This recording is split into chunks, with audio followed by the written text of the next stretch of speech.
So the left says there's no hate. It's only coming from the right. They've never done anything wrong. They have never said anything that could provoke anything like this of any kind. Well, here's a little montage that says otherwise. I just don't even know why there aren't uprisings all over the country, and maybe there will be. People need to start taking to the streets. This is a dictator. You know, there needs to be unrest in the streets for as long as there's unrest in our lives. Enemies of the state. Show me where it says that protests are supposed to be polite and peaceful.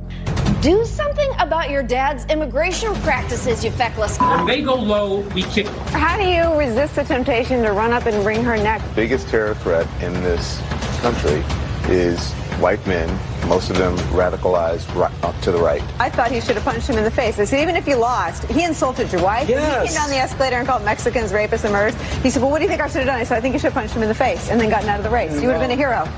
I'd like to punch him in the face. I said if we were in high school, I'd take him behind the gym and beat the hell out of him. Punch some people in the face! When was the last time an actor assassinated a president? They're still going to have to go out and put a bullet in Donald Trump, and that's a fact. Look as his character is stabbed to death. Where is John Wilkes Booth when you need him? This way. That's it right there. Pull it up. I have thought an awful lot about blowing up the White House. A Missouri state senator is under investigation by the Secret Service after saying she hopes President Trump is assassinated. I will go and take Trump out tonight. And if you see anybody from that cabinet in a restaurant, in a department store, at a gasoline station, you get out and you create a crowd. And you push back on them. And you tell them they're not welcome anymore, anywhere. And sadly, the domestic enemies to our voting system and our honoring our Constitution are right at 1600 Pennsylvania Avenue. They're not going to stop before Election Day in November, and they're not going to stop after Election Day. And that should be, everyone should take note of that on both levels, that this isn't, they're not going to let up, and they should not. If you think we're rallying now, you ain't seen nothing yet.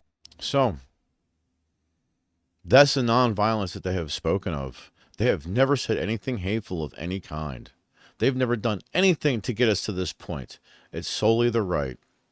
Well, guess what? I say bullshit. I call bullshit. Right there's the proof. Your party's done. There ain't no coming back from what you guys done this past year or in the last week. It's over. We're not listening.